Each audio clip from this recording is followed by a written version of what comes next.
Hi, dear lover. The fact that you're hearing this right now means I can't read to you, and so I am giving you the next best thing. I love you, and I miss you, and I hope you have a good night. This is Harry Potter and the Sorcerer's Stone, Chapter 1, The Boy Who Lived. Mr. and Mrs. Dursley of number 4 Privet Drive were proud to say that they were perfectly normal. They were the last people you'd expect to be involved with anything strange or mysterious, because they just didn't hold with such nonsense.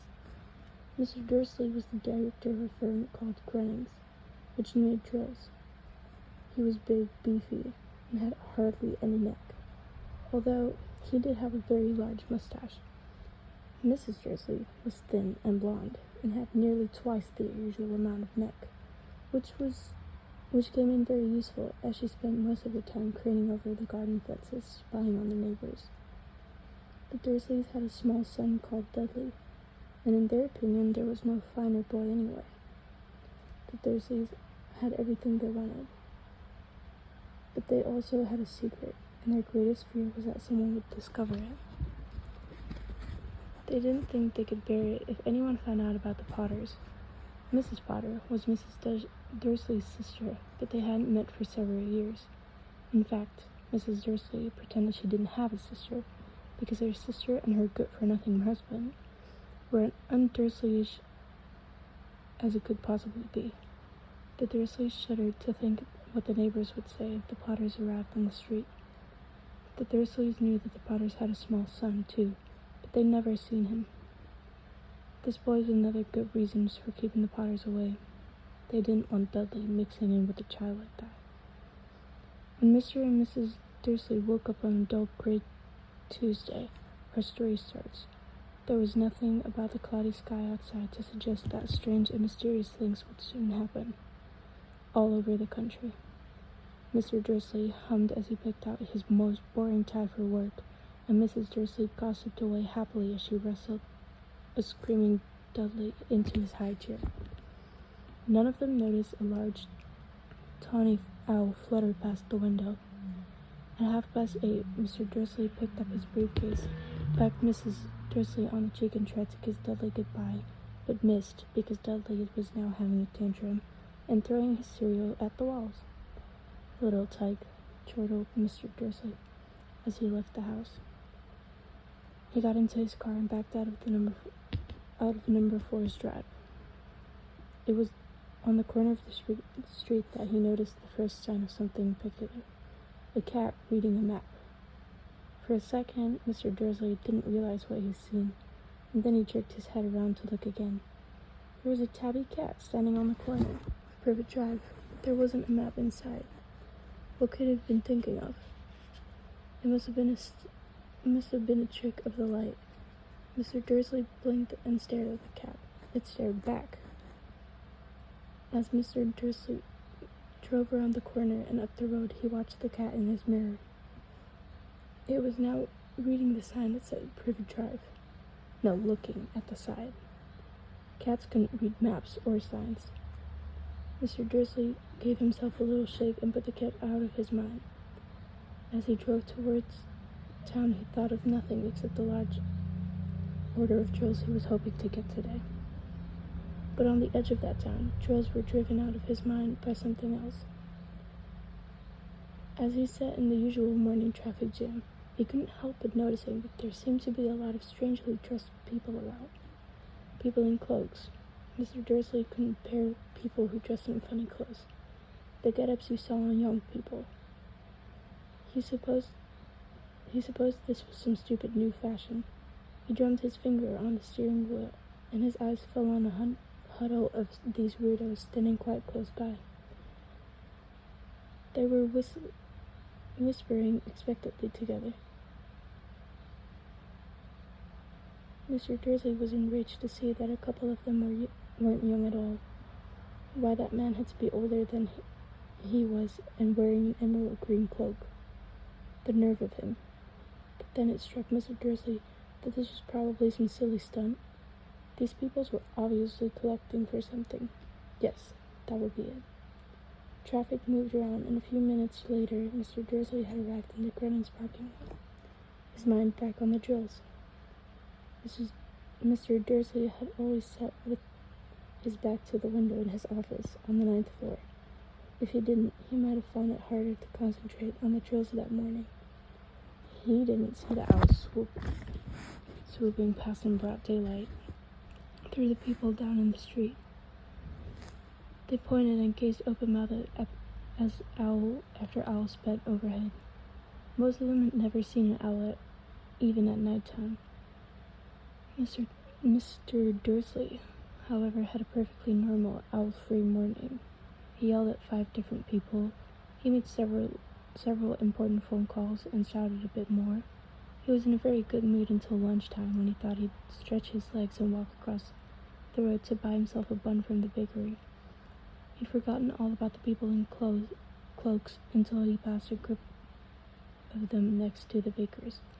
He eyed them angrily as he passed. He didn't know why, but it made him uneasy. This bunch were whispering excitedly too, and he couldn't see a single collecting tin. It was on his way back past them, clutching a large donut in the bag, that he caught a few words of what they were saying. The Potters, that's right, that's what I heard. Yes, their son, Harry. Mr. Dursley stopped dead. Fear floated him. He looked back at the whispers, as if he wanted to say something to them, but thought better of it.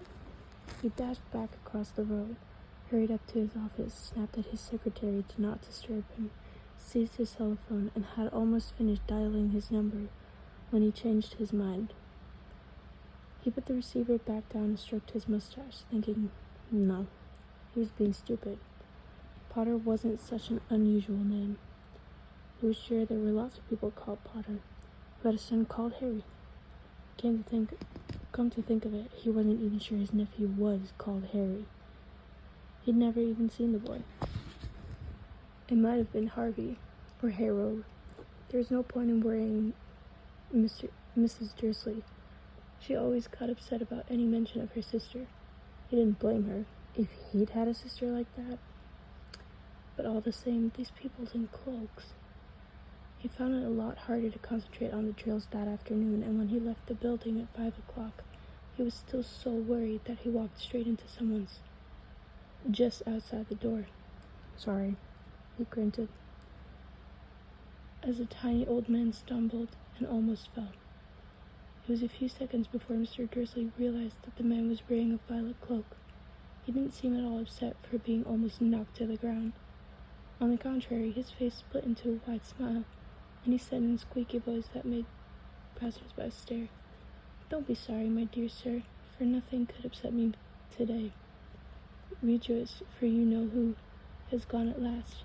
Even muggles like yourself should be celebrating this happy, happy day." And the old man hugged Mr. Dursley around the middle and walked off. Mr. Dursley stood to the spot. He had been hugged by a complete stranger. He also thought he had been called a muggle, whatever that was. He was rattled. He hurried to his car and set off for home, hoping he was imagining things, which he had never hoped before, because he didn't approve of imagination. As he pulled into the driveway of number 4, the first thing he saw, and it didn't improve his mood, was a tabby cat he'd saw that morning.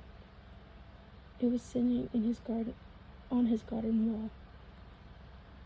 He was sure it was the same one. It had the same marking around its eyes. "Shoot," said Mr. Dursley.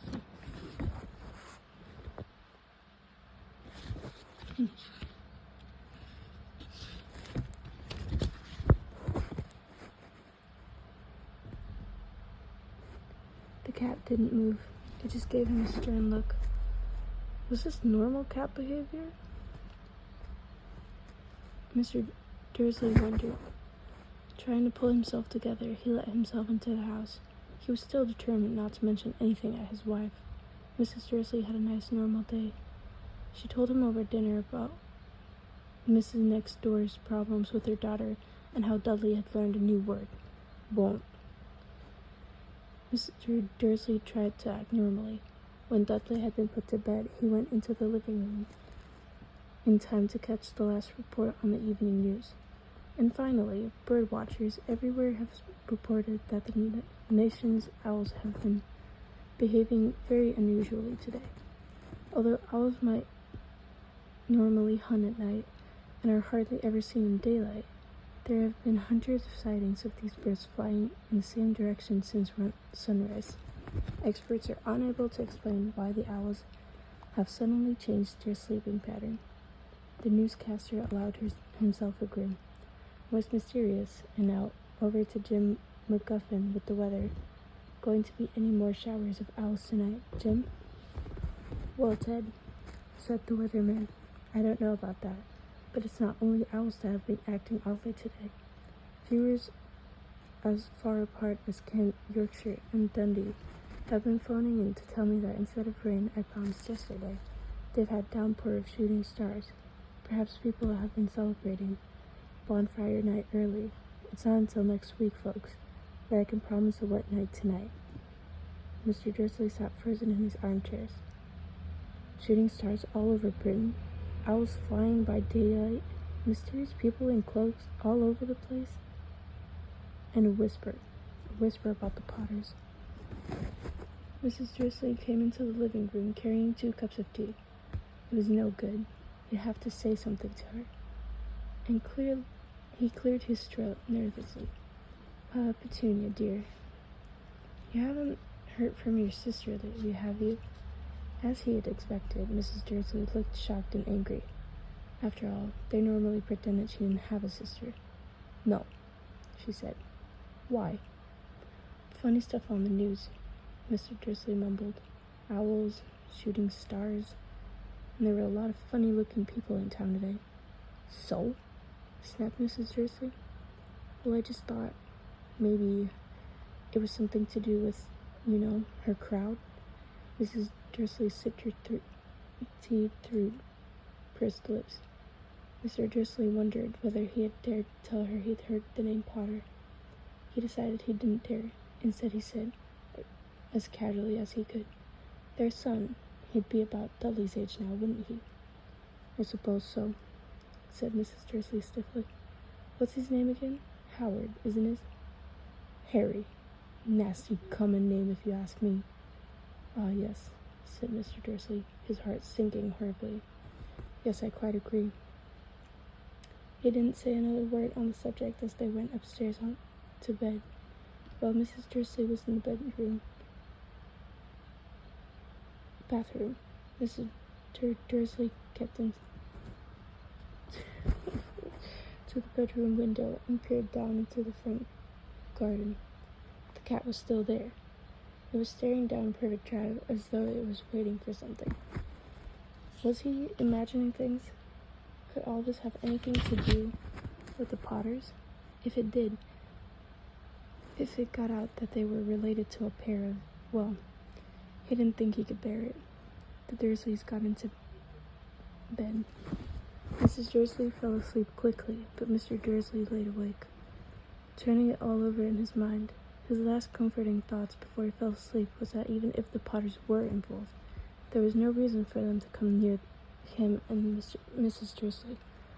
The Potters knew very well that he and Petunia thought about them and their kind. He wouldn't see how he and Petunia could get mixed up in anything that might be going on. Beyond and turnover, it couldn't affect them. How very wrong he was. Mr. Dursley might have been drifting into an uneasy sleep, but the cat on the wall outside was showing no sign of sleepiness.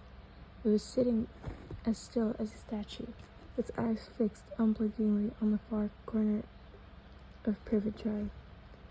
It didn't so much as quiver when a car drove slam in onto... Oh my god, I really hope you're sleeping through this. I lost where I'm really not re-recording this whole channel. In fact, it was nearly midnight before the cat moved at all. A man appeared on the corner. The cat had been waiting watching, appeared so suddenly and silently, you'd have thought he'd just popped out of the ground. The cat's tail twitched and its eyes narrowed. Nothing like this man had ever been seen on Privet Drive. He was tall, thin, and very old. Judging by the silver on his hair and the beard, we were going long enough to tuck into his belt. He was wearing long robes, a purple cloak that swept to the ground, and high-heeled buckled boots. His blue eyes were light, bright, and sparkling behind half-full moon spectacles, and his nose was very long and crooked, as though it had been broken at least twice. This man's name was Albus Dumbledore. Albus Dumbledore didn't seem to realize that he had just arrived in a street where everything from his name to his boots was unwelcome. He was busy rummaging in his cloak, looking for something, but he didn't seem to realize he was being watched because he looked up suddenly at the cat, which was still staring at him from the other end of the street. For some reason, the sight of the cat seemed to amuse him. He chuckled and muttered, "I should have known." He found what he was looking for in his inside pocket. It seemed to be a silver cigarette lighter. He flicked it open, held it up in the air, and clicked it. The nearest street lamp went out with a little pop. He clicked it again. The next lamp flickered into darkness. 12 times he clicked the put-outer until only lights left on the whole streets were 2 tiny pinpricks in the distance, which were the eyes of the cats watching him. If anyone looked out their window now, even beady-eyed Mrs. Dursley, they wouldn't be able to see what was happening down the pavement. Dumbledore slipped the put-outer back in his cloak and set off down the street toward the number 4, where he sat down on the wall next to the cat. He didn't look at it, but after a moment, he spoke. "Fancy seeing you here, Professor McGonagall." He turned to smile at the tabby, but it had gone. Instead, he was smiling at a rather severe-looking woman who was wearing square glasses, exactly the shape of the markings the cat had around its eyes. She, too, was wearing a cloak, an emerald one. Her black hair was drawn into a tight bun. She looked distinctly ruffled. "How did you know it was me?" she asked. "My dear Professor, I've never seen a cat so stiffly." "You'd be stiff if you'd been sitting on a brick wall all day," said Professor McGonagall. "All day? What, when you could have been celebrating? I must have passed a dozen feasts and parties on my way here." Professor McGonagall sniffed angrily. "Oh, yes, everyone's celebrating, all right," she said impatiently. "You think they'd be a bit more careful, but no.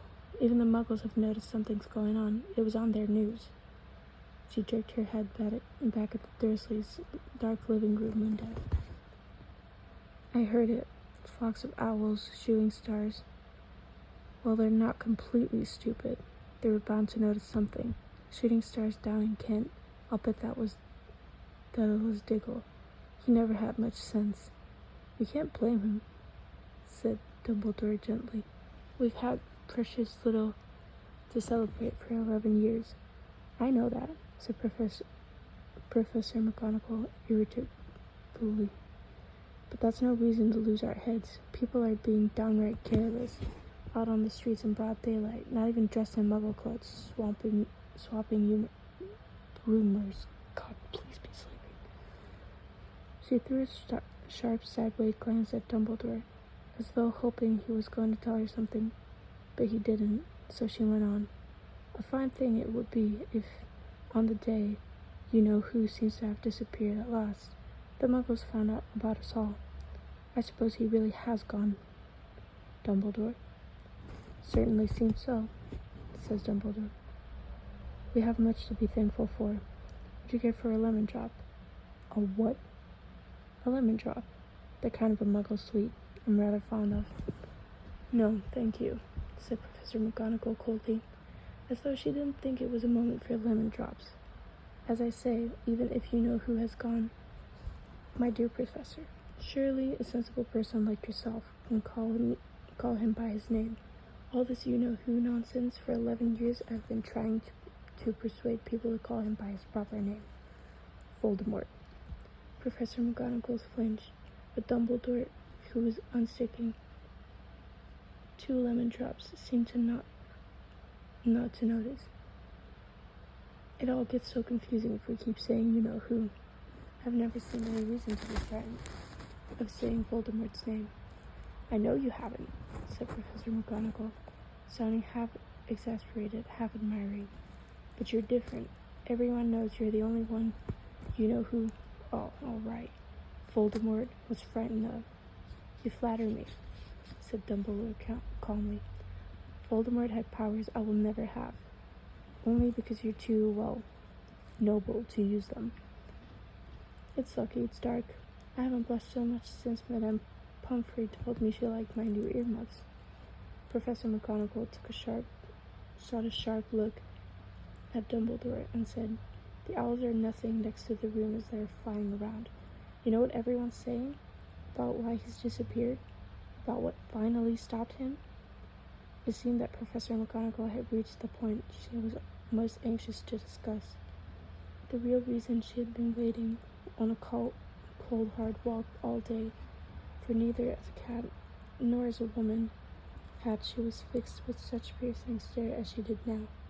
It was plain that whatever everyone was saying, she was not going to believe it until Dumbledore said it was true. I am over 20 minutes in and my phone is overheating, so I'm going to stop a little earlier than the chapter. I hope it's enough for the first one. I love you.